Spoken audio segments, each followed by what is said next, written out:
कैसे हैं आप सभी। उम्मीद है कि आप लोग अच्छे होंगे। तो चलिए आज हम स्टार्ट करेंगे केमिकल काइनेटिक का जो रिमेनिंग चैप्टर है उनको कवर अप करते हैं। और अगर आपको इसके पिछले टॉपिक्स भी चाहिए तो आप जा कर के पिछले वीडियो में जा कर के उसको सही से देख ले और आपको वो समझ में आ जाएगा। तो चलिए स्टार्ट करते हैं। आज हम पढ़ने वाले हैं ऑर्डर। क्या पढ़ने वाले हैं? ऑर्डर। मान लेते हैं कि कोई रिएक्शन है, उसका रेट आपने लिखा है R=K into A⁴ into B⁴ यहाँ जो पावर में आपका 2 और 1 है, एक्चुअली ये A और B क्या है? A और B क्या है? आपका रिएक्टेंट है। क्या है ये दोनों? रिएक्टेंट। अब जब आपने पावर में लिखा है 2 और 1, अगर इन दोनों पावर को हम सम कर देते हैं तो ये क्या है? ये सम हमारा क्या है? ऑर्डर है। क्या है ये सम? ऑर्डर है। The sum of the power of the concentration of the reactant in rate law is called our order. क्या कहते हैं हम इस चीज़ को? ऑर्डर। तो अब हम पढ़ेंगे कि जीरो ऑर्डर क्या होता है, फर्स्ट ऑर्डर क्या होता है, सेकेंड ऑर्डर क्या होता है। जीरो ऑर्डर का मतलब होता है कि रिएक्टेंट के जो पावर में है, अगर आप रेट लिखते हैं R=K इंटू, मान लेते हैं यहाँ पे रिएक्टेंट A है तो उसके पावर में आपका 0 होना चाहिए, या फिर मान लेते हैं B है तो इसके पावर में भी आपका 0 होना चाहिए। ये आपका कौन सा ऑर्डर हो जाएगा? जीरो ऑर्डर, क्योंकि आप ये 0 और ये 0 को प्लस करेंगे तो क्या निकलेगा? आपका 0 निकलेगा।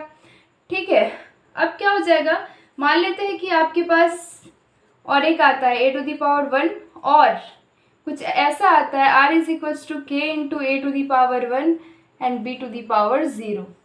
तब आपका ऑर्डर क्या होगा? 1 + 0 क्या हो जाएगा? 1। और यहाँ ऑर्डर क्या है? 1। ठीक है। तो इस तरह से आपको पता चल जाएगा कि कौन सा ऑर्डर है आपके पास। ऑर्डर जो एक्सपेरिमेंटली डिसाइडेड होता है, इसलिए ये इवन भी हो सकता है, फ्रैक्शन भी हो सकता है, और जो है कि ये 0 भी हो सकता है। जैसे हमने अभी 0 ऑर्डर लिखा, 0 भी हो सकता है, इवन भी हो सकता है और फ्रैक्शन में भी हो सकता है। हाँ, रिएक्शन कितने टाइप्स का होता है? ऐसे तो मतलब हर डिवाइड करने का एक तरीका होता है, क्लासिफिकेशन का एक तरीका होता है। तो स्टेप के अकॉर्डिंग कि कोई रिएक्शन कितना स्टेप में कंप्लीट हो रहा है, स्टेप के अकॉर्डिंग रिएक्शंस को 2 पार्ट्स में डिवाइड किया गया है। एक एलिमेंट्री रिएक्शन, स्टेप्स के अकॉर्डिंग रिएक्शंस को 2 पार्ट में डिवाइड किया गया है। फर्स्ट क्या है आपका? Elementary reaction. दूसरा है आपका कॉम्प्लेक्स रिएक्शन। क्या है? Complex reaction. ये एलिमेंट्री रिएक्शन क्या होता है, कॉम्प्लेक्स रिएक्शन क्या होता है? वो रिएक्शन जो कि आपका एक स्टेप में कंप्लीट हो जाता है उसे हम क्या कहते हैं? Elementary reaction. क्या कहते हैं हम उसे? Elementary reaction. Chemical reaction, the chemical reaction taking place in one step।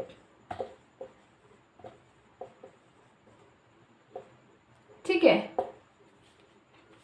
क्या है कि the chemical reaction taking place in one step,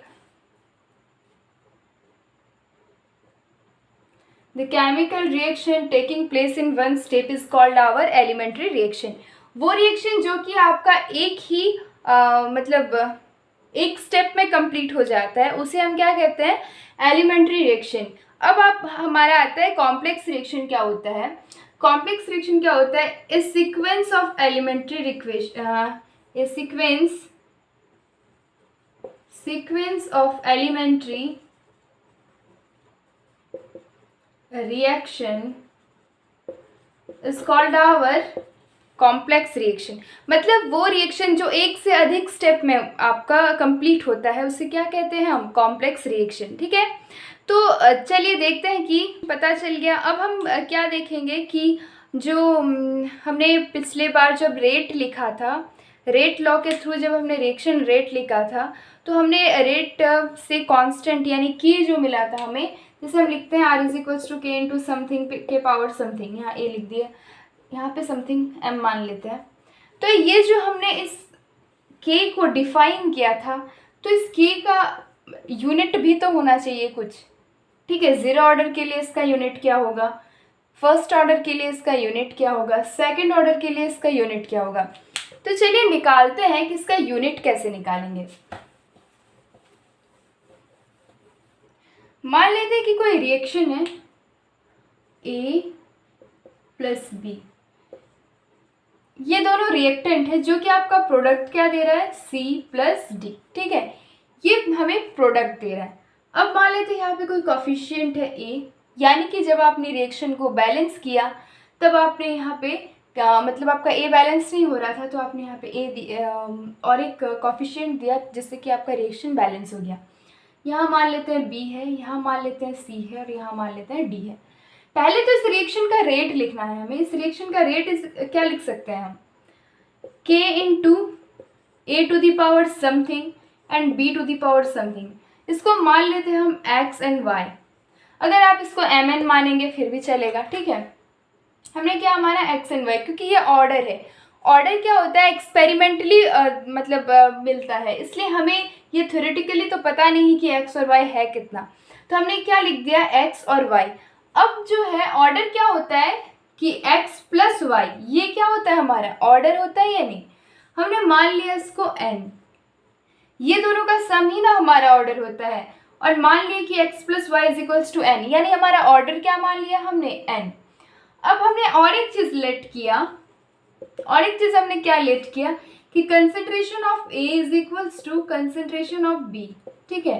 क्या लेट किया हमने, concentration of A is equals to concentration of B। अब जो है हम रेट को क्या लिख सकते हैं, R is equals to K into concentration of A to the power X into B को हम लिख सकते हैं A, क्योंकि ये दोनों इक्वल है, A to the power Y। अब ये जो है इसको क्या लिख सकते हैं, A to the power X plus Y लिख सकते हैं। ये तो आप 9th से पढ़ते आ रहे हैं, 9th नहीं 8th से, आई थिंक शायद 7th से।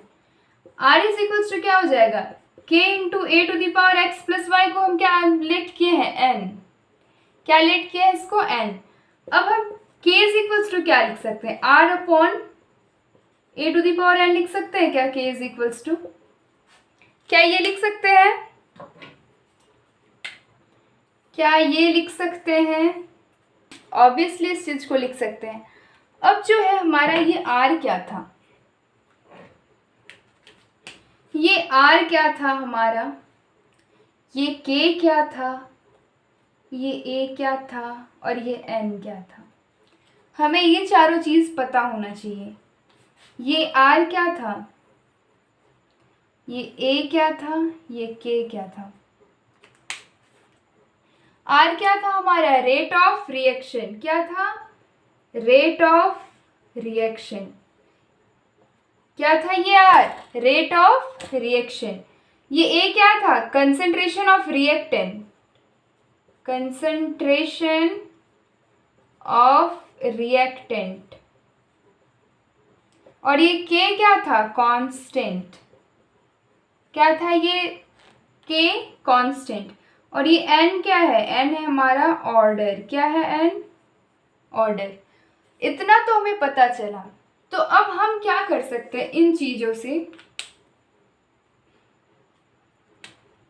रेट क्या होता है। हमने जो पूरा चैप्टर जो हमने पढ़ा, मतलब अभी तक पूरा तो नहीं पढ़ा, पिछला जितना भी पढ़ा, हमने रेट मतलब क्या जाना कि आपका या तो क्या हो रहा है कि रिएक्टेंट का कंसंट्रेशन घट रहा है, मतलब रिएक्टेंट का कंसंट्रेशन टाइम के साथ घट रहा है, या फिर प्रोडक्ट का कंसंट्रेशन टाइम के साथ बढ़ रहा है। यानी क्या हो रहा है, कंसंट्रेशन और टाइम के बीच का ही ना ये मामला है, यही ना हो रहा। हम लिखते क्या है, rate is equals to delta R upon delta T लिख सकते हैं, यही लिखते हैं ना, minus delta R upon delta T, या फिर यही लिखते हैं ना delta P upon delta T. है क्या ये चीज, कंसेंट्रेशन अपॉन टाइम ही ना है। क्या है ये रेट, कंसेंट्रेशन अपॉन टाइम, यानी आर को हम क्या लिख सकते हैं, कंसेंट्रेशन अपॉन टाइम अपॉन, यहाँ क्या था हमारा, ये रिएक्टेंट का कंसेंट्रेशन था, कंसेंट्रेशन ही ना है हमारा, तो कंसेंट्रेशन है, इसके पावर कितना है हमारा, n है, इज इक्वल्स टू क्या था हमारा, k। यही रिएक्शन को हमने यहाँ लिखा, रिएक्शन नहीं इसी चीज़ को लिखा। आर का वैल्यू बस हमने लिख दिया कंसेंट्रेशन अपॉन टाइम। तो चलिए अब देखते हैं हम इसका यूनिट निकाल सकते हैं क्या। देखिए यहाँ पे क्या हो जाएगा, इसको सही से लिखते हैं, हो जाएगा concentration upon concentration power n into time is equals to K. तो क्या लिख सकते हैं इसको, concentration is power 1 minus n into time inverse is equals to K. हम ये लिख सकते हैं क्या, ये क्या हो गया, यूनिट ऑफ कांस्टेंट। क्या हो गया ये हमारा यूनिट ऑफ कांस्टेंट। अब अगर आपको निकालना है कि जीरो ऑर्डर का कांस्टेंट क्या, कांस्टेंट का यूनिट क्या होगा, तो आपको कुछ नहीं करना है, बस ये n की जगह 0 बैठा दीजिए। अगर फर्स्ट ऑर्डर का बोला है तो n की जगह 1 बैठा दीजिए, ठीक है। अब और एक चीज़, ये जो कंसेंट्रेशन है, कंसेंट्रेशन क्या होता है हमारा, कंसेंट्रेशन क्या होता है, मोल पर लीटर। क्या होता है हमारा, मोल पर लीटर। यानी इसको और भी अच्छे तरह से लिख सकते हैं, यानी ये क्या हो जाएगा, मोल पर लीटर के power 1 minus n into time inverse is equals to K. ये हो जाएगा हमारा k का यूनिट। अब इसमें आपको ऑर्डर बैठाना है और उसका यूनिट निकालना है, ठीक है, बहुत इजी है। अब जो है हम क्या पढ़ेंगे, मॉलिक्यूलरिटी। हाँ, ऑर्डर जो है ये 0 भी हो सकता है, आपको पता है ये 0 भी हो सकता है, कोई इवन नंबर भी हो सकता है, कोई फ्रैक्शन भी हो सकता है। अब हम क्या पढ़ेंगे, मॉलिक्यूलरिटी। तो मिटाते हैं इसको। मॉलिक्यूलरिटी क्या होता है, ठीक है, मॉलिक्यूलरिटी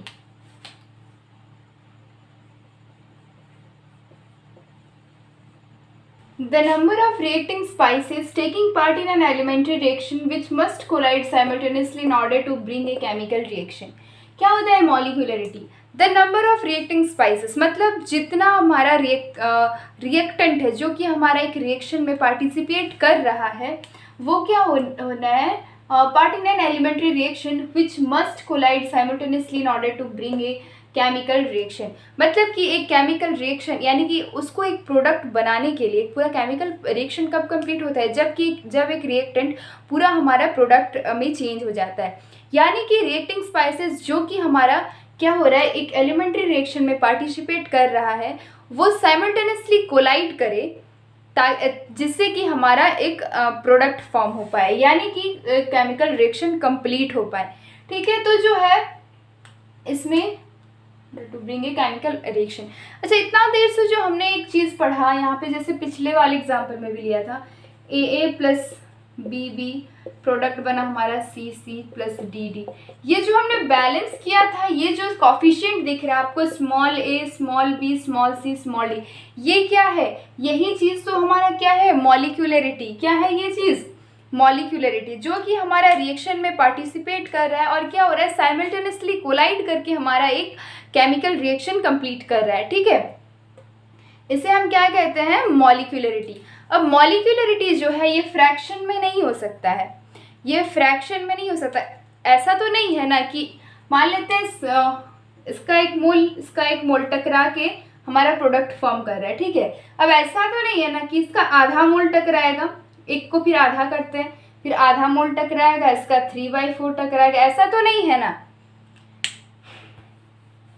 इसलिए क्या होगा कि ये ना तो फ्रैक्शन में हो सकता है, ना ही ये हमारा 0 हो सकता है। अगर कोई भी टकरा के कोई साइमल्टेनियसली कोलाइड नहीं करेगा तो हमारा प्रोडक्ट फॉर्म होगा कैसे, नहीं होगा। यानी ये 0 भी नहीं हो सकता है, फ्रैक्शन में भी नहीं हो सकता है, ठीक है। एक चीज़ इसमें हमने एक चीज़ क्या देखा कि इन एलिमेंट्री रिएक्शन, यानी कि ये कॉम्प्लेक्स रिएक्शन में भी पॉसिबल नहीं है। ऑर्डर और मॉलिक्यूलरिटी में अगर डिफरेंस पूछा जाए तो क्या है, ऑर्डर जो है वो फ्रैक्शन भी हो सकता है, इवन भी हो सकता है और 0 भी हो सकता है, लेकिन मॉलिक्यूलरिटी ना तो 0 हो सकता है ना ही फ्रैक्शन हो सकता है। और जो क्या था, ऑर्डर जो है एलिमेंट्री और कॉम्प्लेक्स दोनों रिएक्शंस में होता है, लेकिन हमारा मॉलिक्यूलरिटी जो है वो एलिमेंट्री रिएक्शंस के लिए ही बस है, ये कॉम्प्लेक्स रिएक्शन में नहीं होता है, ठीक है। तो अब हम लोग क्या पढ़ेंगे, हम इसमें पढ़ते हैं क्या कि ये जो हमारा कॉफिशिएंट सब था, ये था क्या हमारा मॉलिक्यूलरिटी। अब हो सकता है कि एक यूनिमॉलिक्यूलर भी हमारा रिएक्शन हो रहा है, या फिर बाइमॉलिक्यूलर रिएक्शन कर रहा है, या फिर ट्राइमॉलिक्यूलर रिएक्शन कर रहा है। वो कैसे, देखिए मान ले NO2 क्या है,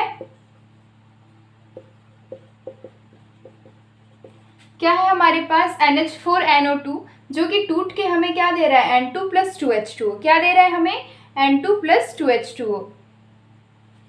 तो यहाँ जो हमारा रिएक्टेंट है, फोकस ऑन द रिएक्टेंट, कितना मोल का है। यहाँ हमारा जो कॉफिशिएंट कितना है, कुछ भी दिख रहा है हमें, कॉफिशिएंट नहीं दिख रहा है, यानी कितना है कॉफिशिएंट, 1। तो क्या हुआ, एक स्पाइसेस से हमारा प्रोडक्ट फॉर्म हुआ कि नहीं, एक स्पाइसेस से हमारा रिएक्शन बना, यानी हम क्या बोल सकते हैं इसको, यूनिमॉलिक्यूलर। क्या बोलते हैं हम इसको, यूनिमॉलिक्यूलर। अब मान लेते हैं 2HI है, ये HI जो है डिकम्पोज होता है H2 + I2 में। जब ये डिकम्पोज होता है, यहाँ हमारा कितना है कॉफिशिएंट, 2, यानी ये क्या है, बाइमॉलिक्यूलर। क्या है ये, बाइमॉलिक्यूलर। अब ठीक है, इस तरह से हम क्या लिख सकते हैं, जैसे मानते हैं 2NO2 + O2 है, इसका रिएक्शन करा रहे तो 2NO2 दे रहा है, ठीक है।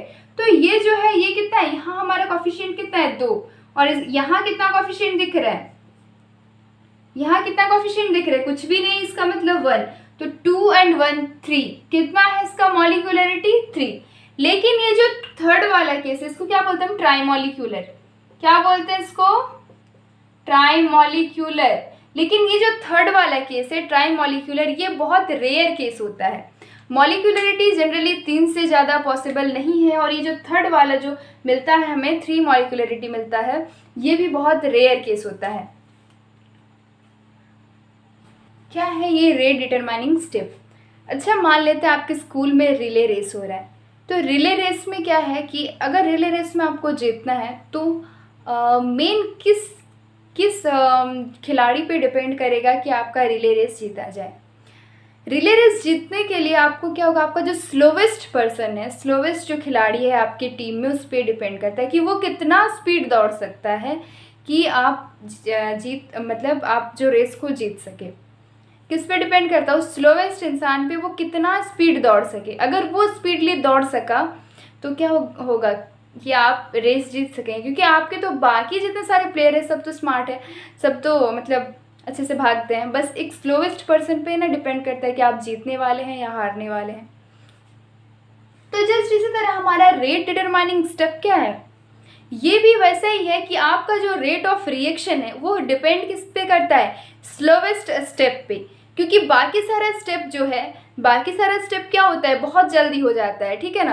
तो डिपेंड किस चीज़ पे करता है हमारा रेट ऑफ रिएक्शन, उस स्लोवेस्ट स्टेप पे, ठीक है ना, कि वो कितना स्पीड कर सकता है रिएक्शन और कितना स्पीड प्रोडक्ट दे सकता है। तो क्या है, the overall rate of the reaction is controlled by the slowest step of the reaction is called hour rate determining step. ठीक है, उम्मीद है समझ में आ गया होगा। कोई नहीं समझ में आया तो चलिए एग्जाम्पल लेते हैं। मान लेते हैं कि डिकम्पोजिशन ऑफ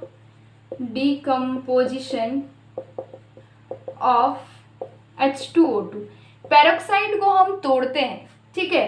पेरोक्साइड को किसके प्रेजेंस में तोड़ सकते हैं, आयोडीन I-, ठीक है, और अल्कलाइन फॉर्म में यानी बेसिक फॉर्म में, ठीक है, अल्कलाइन मीडियम में। जब हम इसको तोड़ते हैं तो हमें ये देता क्या है, H2O + O2, ठीक है। अच्छा, और एक चीज़ यहाँ पे हमने एक चीज़ क्या बताया कि controlled by the slowest step. इसका मतलब एक चीज़ आपके दिमाग में स्ट्राइक होना चाहिए कि स्लोवेस्ट स्टेप बोला गया है, यानी ये जो है ये किस में होगा, एलिमेंट्री में या कॉम्प्लेक्स में, कॉम्प्लेक्स रिएक्शन में, क्योंकि एलिमेंट्री तो बस एक ही स्टेप होता है। तो किस में होगा ये, कॉम्प्लेक्स रिएक्शंस में, ठीक है ना। उसी में हम लोग रेट डिटरमाइनिंग स्टेप निकालते हैं। तो क्या हो जाएगा, H2O2 को जब हम लोग तोड़ते हैं तो क्या बन जाता है, H2O + O2। ये जो है ये 2 मतलब स्टेप होता है इस रिएक्शन का। तो चलिए देखते हैं क्या क्या होता है। फर्स्ट क्या होता है कि H2O2 जो है ये हमारा कैटालिस्ट है, ये रिएक्टेंट नहीं है, ठीक है। वो I- के प्रेजेंस में टूटता है किस चीज़ में, H2O + IO माइनस में। किस में टूटता है? H2O प्लस IO माइनस में। उसके बाद क्या होता है, हम यहाँ पे इसको 2 2 ज़ा 4 एंड 2 2 ज़ा 4, इधर भी 2 और इधर 2 2 4, ठीक है। अब देखिए और क्या होता है फिर, ये हमारा फर्स्ट स्टेप रहता है। दूसरा क्या होता है कि H2O2 IO माइनस से रिएक्शन करता है और हमें क्या देता है, H2O प्लस O2। क्या देता है? H2O plus O2।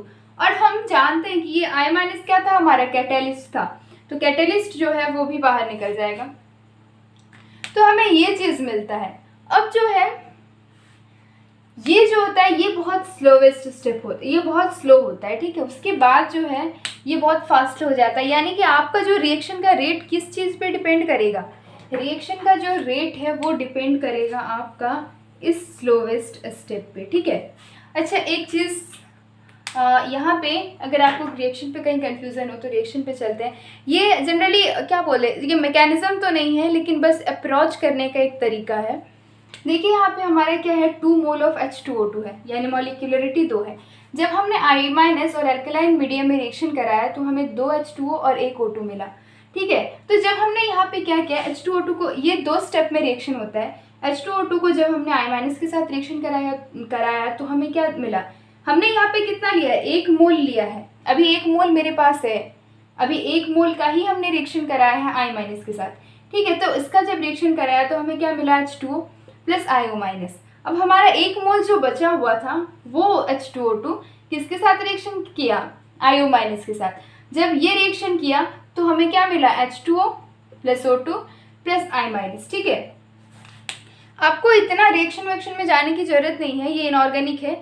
आपको बस ये जानना है कि स्लो कौन सा स्लो स्टेप है ये, यानी रेट डिटरमाइनिंग स्टेप हमारा कौन सा है, ये वाला, ठीक है। पढ़ेंगे इंटीग्रेटेड रेट इक्वेशन, ठीक है। अभी तक जो हमने रेट इक्वेशन पढ़ा था dr/dt या फिर डेल्टा r/dt, dr/dt क्या था, हमारा डिफरेंशियल इक्वेशन था। अब हम क्या पढ़ेंगे, इंटीग्रेटेड इक्वेशन, ठीक है, इंटीग्रेटेड रेट इक्वेशन। तो पहले हम जीरो ऑर्डर के लिए निकालते हैं, फॉर जीरो ऑर्डर, ठीक है। किसके लिए निकालते हैं हम, पहले जीरो ऑर्डर रिएक्शन के लिए। तो हमारा क्या होता है, रिएक्शन क्या होता है, प्रोडक्ट में रिएक्टेंट जो होता है वो प्रोडक्ट में चेंज होता है। तो हमारा जो रिएक्टेंट है ये क्या है, आर है।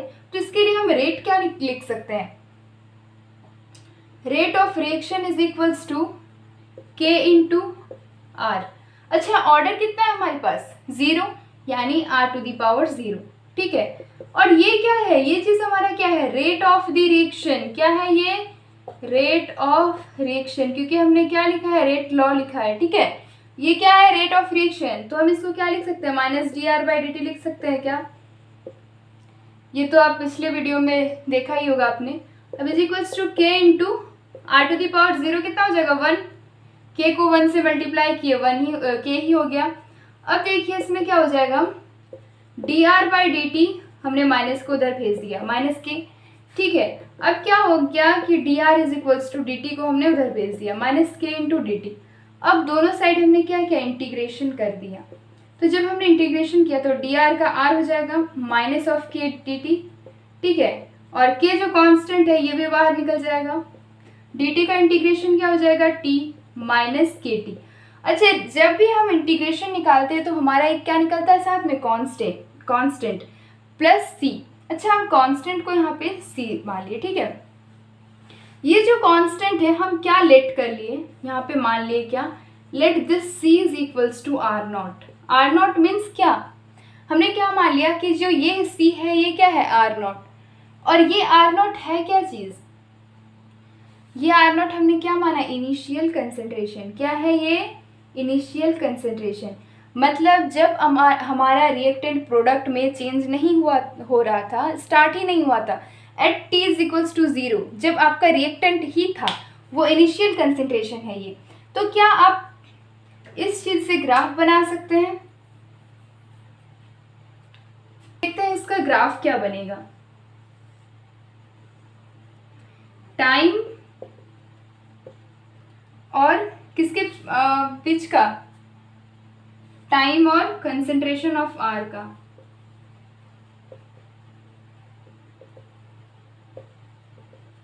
यानी कंसंट्रेशन ऑफ रिएक्टेंट का, ठीक है। जब इसका ग्राफ बनाते हैं, आप अगर मैथ स्टूडेंट है तो आपने 11th में पढ़ा था y is equals to M X plus C, where M is our slope. M क्या है हमारे पास, स्लोप है। अच्छा, ये हमारा t है, t का जो है इधर t का एक्सिस है और इधर हमारा r का एक्सिस है, ठीक है। तो हमारा जो कांस्टेंट है वो क्या है, कहीं यहाँ पे जो है मतलब कहीं यहाँ पे होगा कांस्टेंट, ठीक है। तो यहाँ क्या हो जाएगा आर नॉट, ठीक है। यहाँ पे हमारा इंटरसेप्ट करेगा। अब जो है हमारा स्लोप क्या है, यहाँ पे नेगेटिव स्लोप है। क्या स्लोप है हमारा, नेगेटिव, यानी कि इस ग्राफ जाएगा किधर, इधर, ठीक है। और इसका स्लोप क्या हो जाएगा, माइनस के। उम्मीद है आपको ये समझ में आ गया होगा।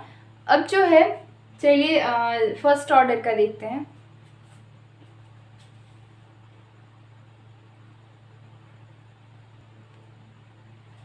और एक चीज़ हमने अभी तक बस यहीं तक किया है, इसको और भी अच्छे से कर सकते हैं और एक अच्छा रिजल्ट मिल जाएगा हम लोग को। क्या लिख सकते हैं इस चीज़ को, R minus R naught is equals to minus K T लिख सकते हैं क्या, इस चीज़ को लिखा है हमने यहाँ पे, ठीक है। ये लिख सकते हैं क्या। अब जो है माइनस को इधर ले आते हैं तो क्या हो जाएगा, R naught minus R is equals to क्या हो जाएगा हमारे पास, के टी हो जाएगा। अब हम क्या करते हैं, टी को इधर लेके आते हैं, तो R naught minus R upon T is equals to हमारा क्या है, के। ये रिलेशन बहुत ज़्यादा इम्पॉर्टेंट है आपका 12th बोर्ड के लिए भी, जेई मेंस के लिए भी, ठीक है। ये जो है वेरी वेरी इम्पॉर्टेंट चीज़ है।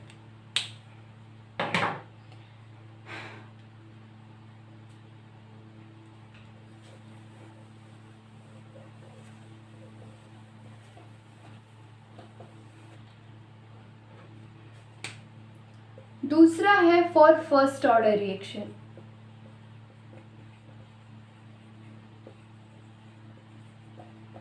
इसके लिए क्या होगा, हमारा रिएक्टेंट हमारा प्रोडक्ट में चेंज होगा। इसके लिए क्या हो जाएगा, minus D R upon D T is equals to क्या लिखेंगे हम लोग, K into R to the power 1, क्योंकि 1 ऑर्डर का है, फर्स्ट ऑर्डर का है। तो इसमें हम क्या लिखेंगे, पहले माइनस को उधर कर देते हैं, तो D R upon D T is equals to minus of K R, ठीक है।